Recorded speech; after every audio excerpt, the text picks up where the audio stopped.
Have you ever felt lost? Have you ever been rejected, doubted, laughed at? If you have, then this story is for you. This is the story of a man who was once just like you, misunderstood, struggling, and full of self-doubt. They laughed at him until he changed the world. His name was Steve Jobs. Chapter 1. The Misfit Who Didn't Belong. Steve wasn't born into success. He wasn't a straight-A student. He wasn't rich. He wasn't even wanted by his biological parents. He was adopted by a middle-class couple in California. A misfit, a rebel, a dreamer. He wasn't like the other kids. While they played outside, Steve was busy tearing apart radios and putting them back together. But no one took him seriously. "You'll never amount to anything," they said. "You're wasting your time." But Steve had a fire inside him, a fire that wouldn't go out. Chapter 2. The Dropout Who Dared to Dream. He went to college, but dropped out. Not because he was lazy, but because he felt trapped. He didn't want to live by someone else's rules. He slept on the floor of his friends' dorm rooms, walked miles to get a free meal at a temple, and took only the classes that inspired him, like calligraphy. He had no plan, no money, and no security. But he had something most people didn't: vision. Chapter 3. The Garage Revolution. While others laughed at the idea of a personal computer, Steve saw the future. He and his friend Steve Wozniak started Apple in a small garage. No fancy office, no investors, just two guys, a dream, and a machine that no one believed in.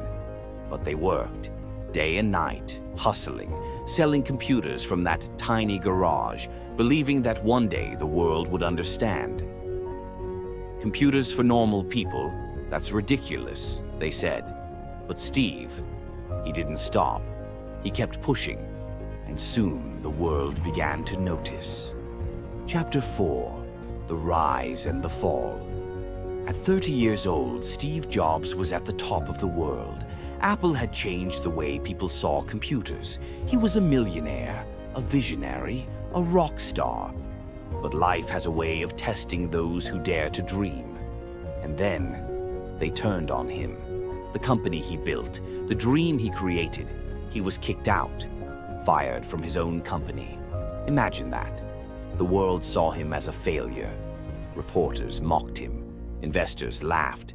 His own team abandoned him. He had every reason to quit, every reason to disappear. Chapter 5. The Comeback. The Phoenix Rises. But real visionaries don't give up. Steve didn't drown in self-pity. He built something new, Next and Pixar. While Apple was falling apart without him, Steve was busy creating the animation company that would later bring us Toy Story. He wasn't done yet. And then, the unthinkable happened. Apple, the company that fired him, needed him back. And Steve returned. But this time, he wasn't just coming back to run a company. He was coming back to change the world. Chapter 6. The Invention That Changed Everything. 1,000 songs in your pocket. That's all he said. And in that moment, he didn't just introduce the iPod. He changed music forever. People laughed at first, but soon the whole world was carrying iPods. And then came the iPhone, the iPad, and a revolution in how we live. The same people who once laughed at him, they were now standing in lines for hours just to buy what he created. Chapter 7. The Final Battle. But even the greatest battles are fought against time.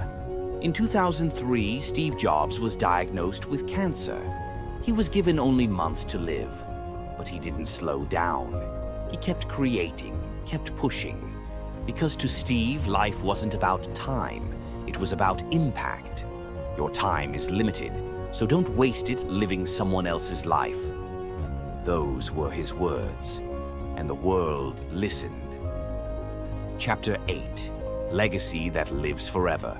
On October 5th, 2011, Steve Jobs left this world, but his legacy, it never left.